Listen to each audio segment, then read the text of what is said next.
104 ম্যাচের সমীকরণ শেষে বিশ্বসেরা স্পেন। মাঠের পারফরম্যান্স দিয়েই লা রোহারা জিতে নিয়েছে গোল্ডেন বল, গোল্ডেন গ্লাভস পুরস্কার। অন্যদিকে রানার্স আপ ট্রফি ছাড়া আর কিছুই ভাগ্যে জোটেনি আর্জেন্টাইনদের। 48 দলের মহারণে শিরোপা নির্ধারণী ম্যাচে সব আলো কেড়ে নিয়েছে লা ফুয়েন্তের শিষ্যরা। পুরো টুর্নামেন্টে অবিশ্বাস্য খেলেছেন স্পেনের গোলরক্ষক উনাই সিমন। 8 ম্যাচে গোল হজম করেছেন কেবল একটি। বিশ্বকাপের ইতিহাসে টানা 650 মিনিট গোল কনসিড না করার রেকর্ড গড়েন তিনি। গোলপোস্টের নিচে অসাধারণ রিফ্লেক্স আর দুর্দান্ত সব সেভে স্পেনের বিশ্বকাপ জয়ে অসামান্য অবদান রেখেছেন। গোল্ডেন গ্লাভস তো নিঃসন্দেহে তারই জেতার কথা। এবারের বিশ্বকাপের গোল্ডেন বল জিতেছেন রদ্রি। টুর্নামেন্ট জুড়ে অসাধারণ নেতৃত্বে স্পেনকে ধারাবাহিক সাফল্য এনে দিয়েছেন এই মিডফিল্ডার। এর আগে স্পেনকে 2024 সালে ইউরো জিতিয়েছেন রদ্রি। সেরা উদীয়মান খেলোয়াড় নির্বাচিত হয়েছেন 19 বছর বয়সী পাও কুবার্সি।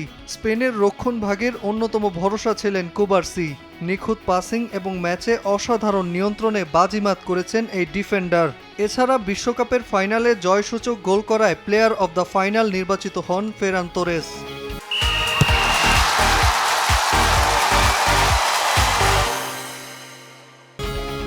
বিশ্বকাপের অন্যতম মর্যাদার পুরস্কার গোল্ডেন বুট জিতেছেন কিলিয়ান এমবাপে। 8 ম্যাচে 10 গোল আর 4 অ্যাসিস্টে এই পুরস্কার নিজের করে নেন ফরাসি স্ট্রাইকার। এছাড়া লিওনেল মেসির 21 গোল টপকে বিশ্বকাপ ইতিহাসের সর্বকালের সর্বোচ্চ 22 গোলের মালিক তিনি। মাত্র 3টি বিশ্বকাপে 22টি ম্যাচ খেলে এ রেকর্ড গড়েছেন কিলিয়ান। গোল আর অ্যাসিস্ট সংখ্যা কত হলে সেই গোল্ডেন বুট মেসির হাতে উঠবে তা নিয়ে ফাইনালের আগে বেশ সমীকরণের অঙ্ক কষেছেন আর্জেন্টাইন ফ্যানরা।